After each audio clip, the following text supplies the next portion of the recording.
Everybody, Tom Pelissero here in Indianapolis at the NFL Scouting Combine. Talked in the video yesterday about how a lot of the most important business here gets done not on the football field, but in the bars and in the restaurants and in the skyways. Well, I'm sitting here right now in the convention center, and if you look behind me, you see people walking by. Odds are there's somebody who works for an NFL team. It's every scout, every coach, every executive. They're all walking through here. There's agents. There's prospects. There's a reason that the Combine is in Indianapolis every year, the way that everything's interconnected here. The meetings happen in the same places every year. The medicals happen in the same places. The security checkpoints are the same places. The guys with a photo of every single player who's here, all 330 of them, that they want them to autograph. The fans are still over there ready to sell their stuff on eBay. Everything happens in the exact same place. You do get that little feeling of Groundhog's Day every year, but a lot of interesting stuff does happen away from the cameras, away from the things that you actually see that happen on TV. The medicals are always going to be number one for most teams. Number two for a lot of teams is the interview process. All the other stuff, the actual running and everything, the main part of it, yeah, they want to get the timing. They want to know exactly how these guys, if they measure out the same way that they're listed in college, do they run the same way that you expect? But outside of some outliers, a lot of times it's just confirming that a player is what you thought he is before you go back and you watch more of the tape.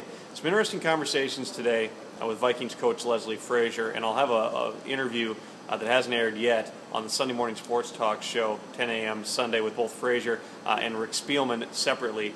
Frazier had some interesting things to say, or perhaps I should say interesting things to not say when asked about his contract today. He was choosing his words extremely carefully when addressing the fact that his option was picked up.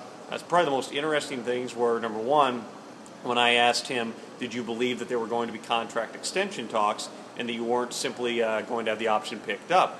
And what he said was, well, what I believe and what's reality are two different things. That made pretty clear, along with the fact that when I asked, did you find out about the same time that the reports came out that you had had the option exercised, did you find out that same week? And he said, oh, no. Then he caught himself and he said, well, I've known since. Well, you better ask my agent about that. It's pretty clear this was something the Vikings didn't want perhaps to have to announce. They wanted to do it quietly, and it certainly was something that happened at least a few weeks before that report came out. Frazier is not a guy who's going to show a lot of negative emotion, certainly. He's not going to show a lot of positive emotion all the time either. He's a relatively even-keeled guy, but you could certainly sense some disappointment and absolutely surprise at his situation. I know some people think that too much is made of this because, well, technically it's an extension. They added 1 year. They picked up the option. He signed through 2014. What that doesn't give him, though, is security. You're talking about the difference between getting a multi-year contract extension where they've committed significant new money to you and probably at a raise that was higher than what he would have gotten had they not picked up the option.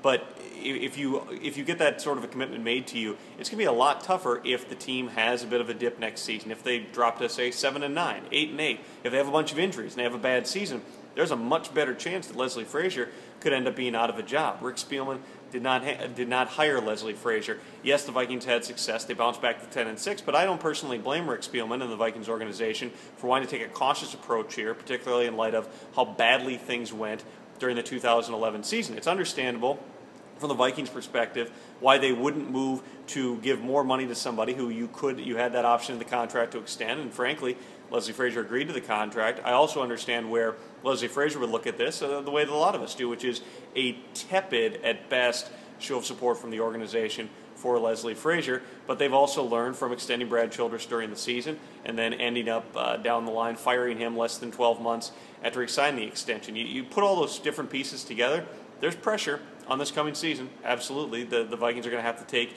that next step forward.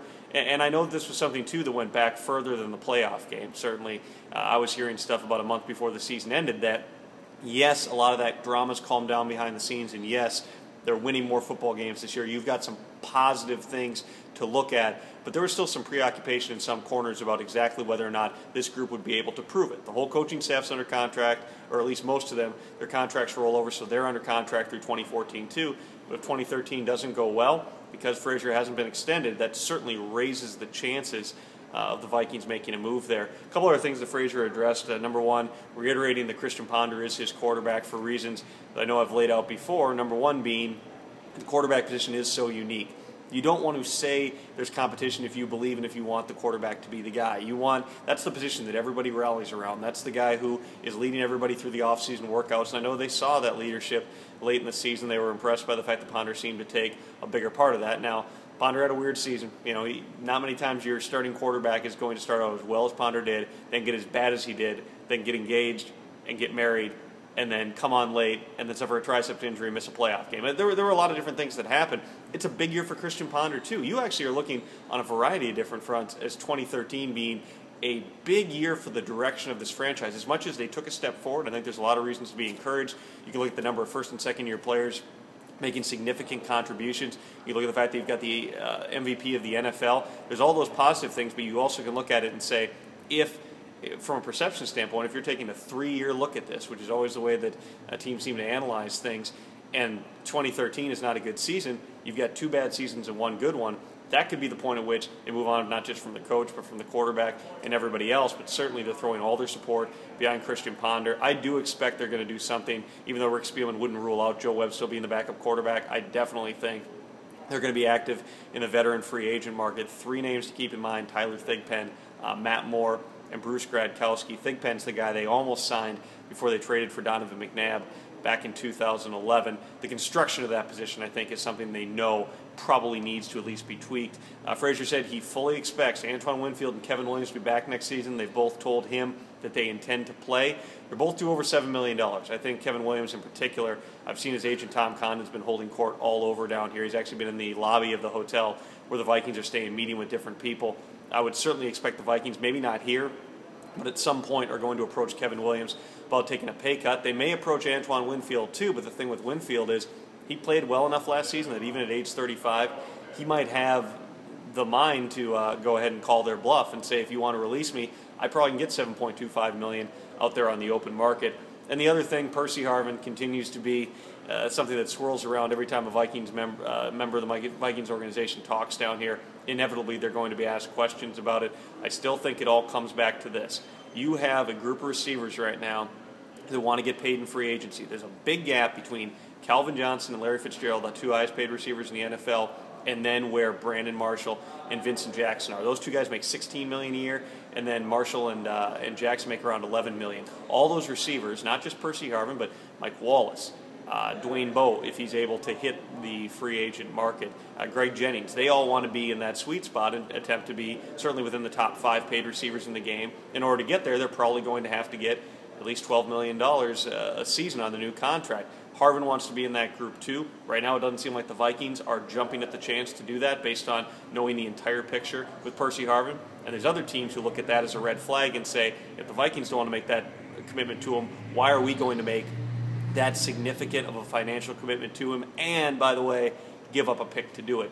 That's a situation that's going to continue to play out here. I know the Vikings would like to have it resolved before the NFL draft so they can set their course, know what they're going to have to do in the draft, and also through the course of the offseason, be able to practice and know who's going to be on their roster. But based on where the leverage lies right now and based on perception around the league about the situation, I'm not sure that we're really a whole lot closer to resolution than we were a couple of months ago. Full Vikings coverage, and there's a lot of it at 1500ESPN.com. I'm here in Indianapolis through Sunday. We'll see you.